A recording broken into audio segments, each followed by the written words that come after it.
Hi guys! Kain tayo. Ulam ko, itlog na maalat. Okay. Lalagyan ko siya ng, ay may kalamansi. Ito yung buto. Naisama pa.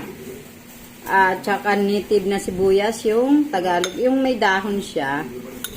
Native daw. Tsaka kamatis. Lalagyan natin yan. Ayan.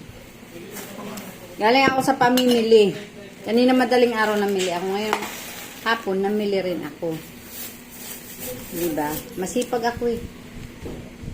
Hindi, para may madaling araw na ako mamili. Diba? Ako yung may lalakaring importanteng mahalaga. Charis. Kaya yung mga kananay ng ulam nyo, pananghalian again ito, nasanay na yata ako sa ganitong oras ng pananghalian. 5:45 na. Masyado nang late. Kararating ko lang kasi galing sa dalawa ng itlog maalat ang inaano ko. Galing sa pamimili. Ang ganda ng itlog maalat. Pero mas masarap yung nagmamantika. Nagpasuyo nga ako ng ng toyo. Pasuyo. Ayan. Tapos magkakamay lang ako. O diba? May paksiw na bisugo. Kaya lang nagugutom na talaga ako. Gawa ng, uy! Purdago, ang daming toyo. Nilagyan ko rin siya ng sili labuyo. Ito may labuyo. Diba? Pagod lang ang kananay niyo. Kaya ito, late nakakain ng pananghalian. Kararating ko lang kasi galing ako namimili.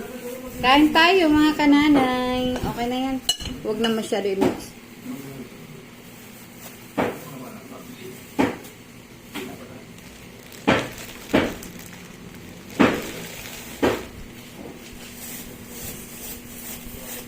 Thank you Lord. Thank you sa blessing. Ayan. Kain tayo mga kananay. Sarap po.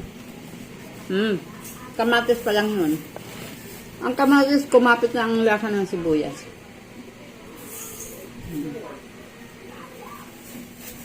Yung kakamay lang tayo. Tayo mag-inarte sa buhay.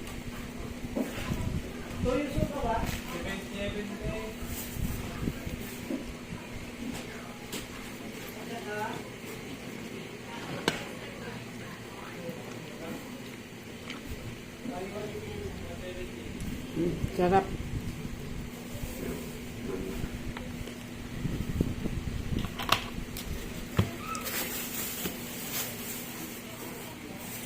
May pakbet pa sila. Ayun. So, okay na ako nito.